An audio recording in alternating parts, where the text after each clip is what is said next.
So we're going to start by looking at Pythagorean theorem, which you've seen before.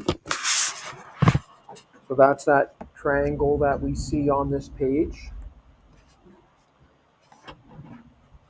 In order to use Pythagorean theorem, we have to have a right triangle, meaning it must have a 90-degree angle in it.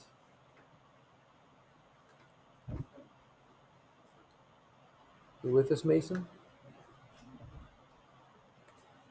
And then we're talking about the three sides of that right triangle. We can label the three sides A, B, and C, where A and B are the two legs of the right triangle. They're the two sides that meet at a 90-degree angle. And it doesn't matter which side is A, which side is B. I could switch those two around. Doesn't matter.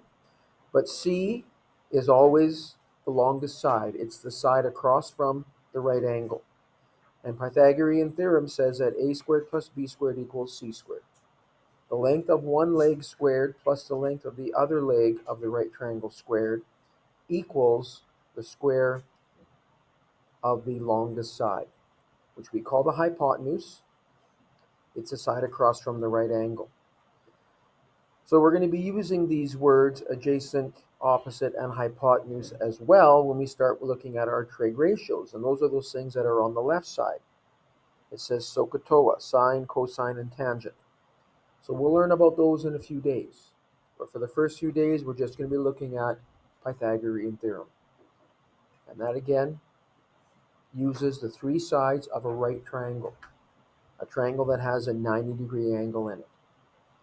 And we're going to use this formula, A squared plus B squared equals C squared, where A and B are the two legs of the right triangle. C is always the longest side, the side across from the right angle. And we call that the hypotenuse.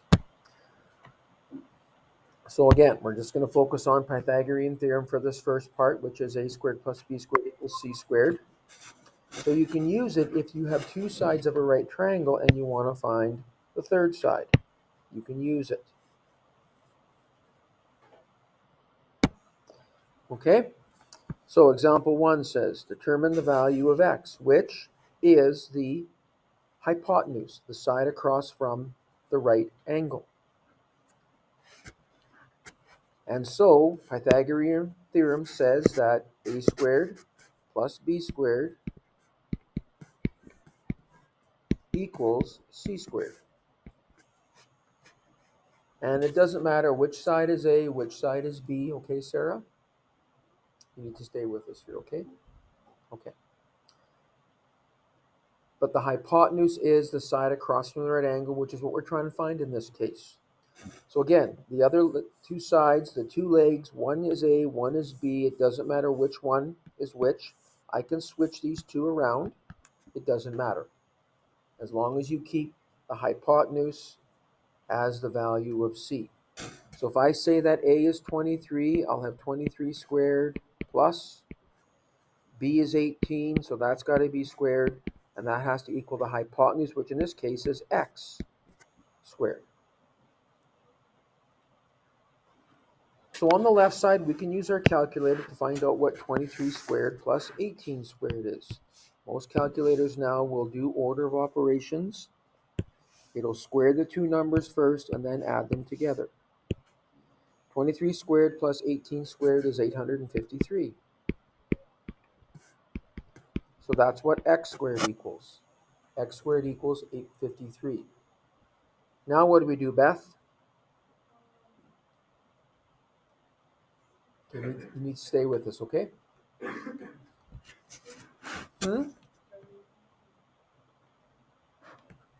So to find out what x is, we got to get rid of the square, and the opposite of squaring is square rooting. So we'll take the square root of both sides. And so on that right side, square root and square cancel each other out. So we just have x. And on the left side, we have to take the square root of 853, the previous answer in my calculator, which will round to the nearest tenth, one decimal place, is approximately 29.2. And it's approximate because it's rounded.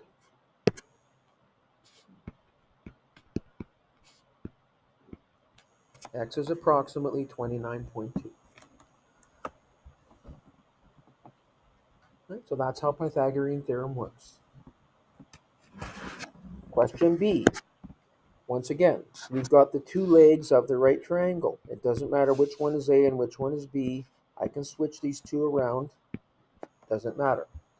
Those are the two legs of the right triangle. But C must be the hypotenuse, the side across from the right angle. And then we can say that A squared plus B squared equals C squared. That's Pythagorean theorem.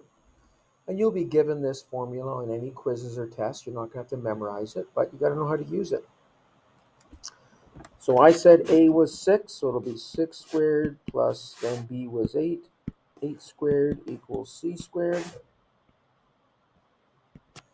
So again, we can put this in our calculator. 6 squared plus 8 squared is 100. That's what C squared equals. And then to find out what C is, to get rid of the square, we do the opposite of squaring, which is square rooting. So on that right side, square root and square cancel each other out. And on the left side, the square root of 100 is exactly 10. It's exactly 10. Don't have to round that one. Okay, let's look at question A below here. Again, you're given two legs of the right triangle. You're given the two legs. You want to find the hypotenuse. That's the missing side. So let's label that as C. The other two sides are A and B. The two legs, it doesn't matter which one is A, which one is B. I can switch those two around. It won't change the answer. And Pythagorean theorem says that A squared plus B squared equals C squared. So I said that A was 12 and B was 20.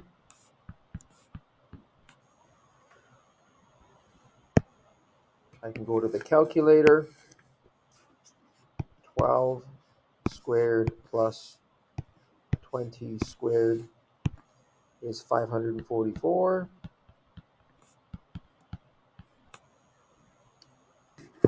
And then to find out what C is, I take the square root of both sides, because on the right side, C squared and the root of that, the square root and square cancel each other out, so you just get C.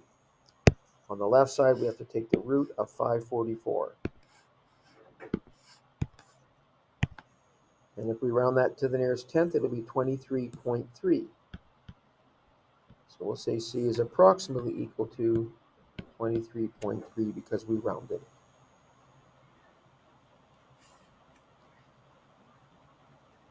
Try B on your own. I'll give you a minute to do that, and then we'll check it.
So the two legs in this case are both 30. So A and B are both 30. So when we use Pythagorean theorem, A squared plus B squared equals C squared. We'll have 30 squared plus another 30 squared equaling C squared. So 30 squared is 900. So you're going to have 900 plus 900, which is 1800. when you do 30 squared plus 30 squared.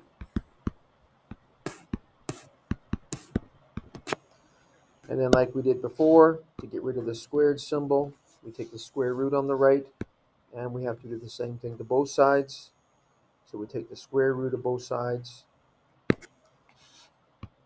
and we'll get an approximate answer for C by taking the square root of that number. 42.4 approximately. And in this case, I mean, we didn't write any units in any of these, but we probably should, because these last two, we actually had units. So here we can write in there centimeters, and for the previous one, we can write meters. Okay. Now, sometimes you're given the hypotenuse and you want to find one of the legs. So if we start with a squared plus b squared equals c squared, and let's say that we're going to set a to be that 10. Yes?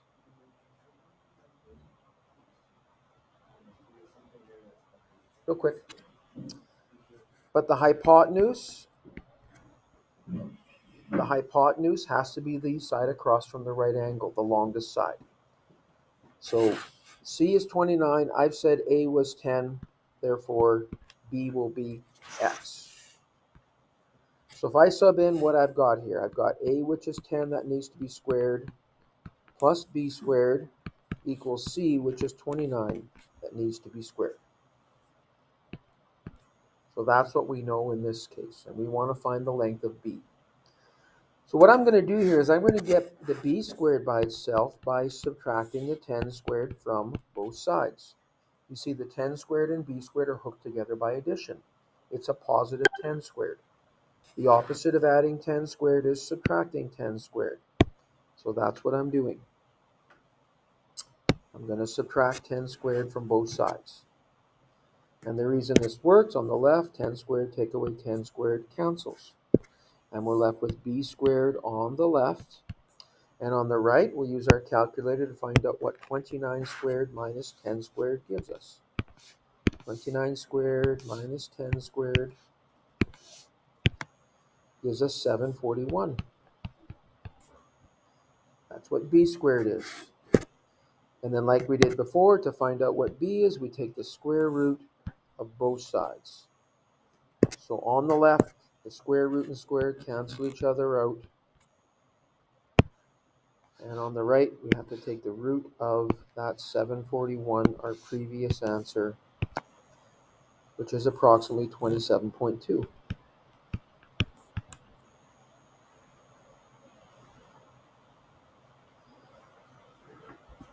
So we still use Pythagorean theorem. It's just that in this case, we want to find one of the legs we're given the hypotenuse. So this next one will be done the same way. I can say that A, that first leg is X, B is 5, the hypotenuse, the side across from the right angle, is always C.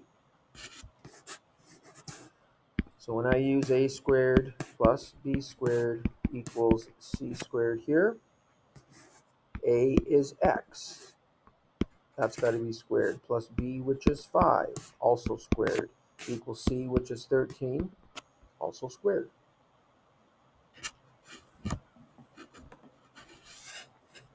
So in this case, we'll subtract 5 squared from both sides so that we can get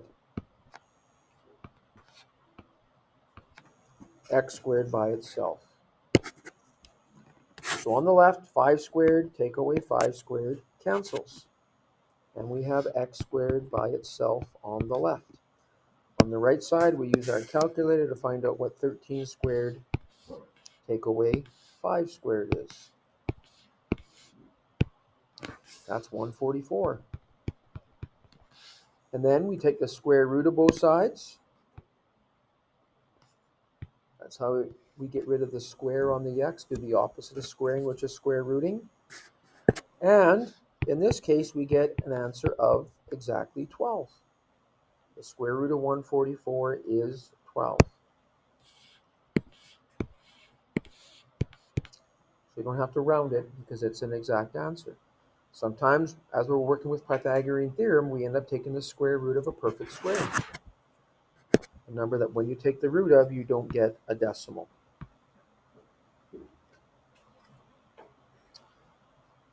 So let's do this next one together. We'll say that A is 12, B we'll leave as B, C is always the hypotenuse, the side across from the right angle, the longest side. So the best way to remember Pythagorean theorem is to write it down every time. You will be given it on any quiz or test, but it doesn't hurt to write it down every time.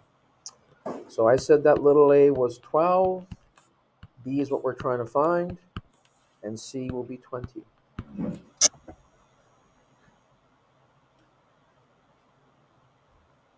So to get b squared by itself, we got to get rid of the plus 12 squared. These two are hooked together by addition.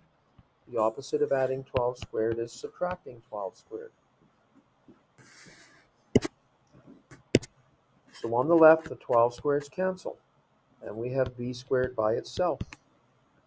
To find out what the value of that is, we use our calculator and we'll go 20 squared, take away 12 squared. And that's 256.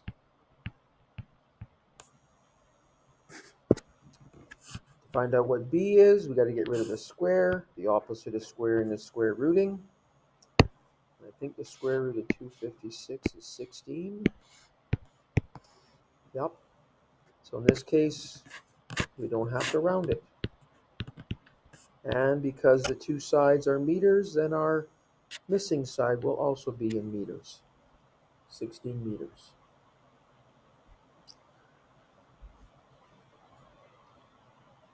All right. Try B on your own and then we'll check it.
So one of the legs, the missing side, is already labeled B.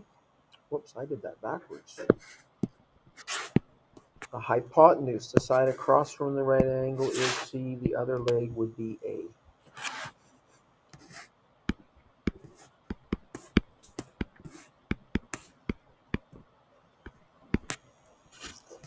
So little a is 24. We want to find out what B is, and C is 26. The hypotenuse, C, is always the longest side. It's the side across from the right angle.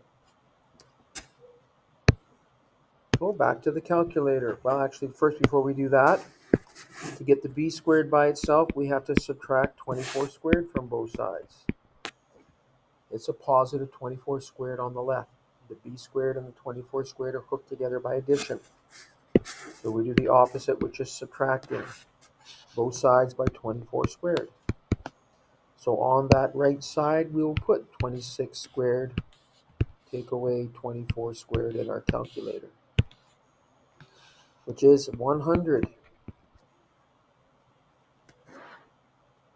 And that's nice because the square root of 100 is 10.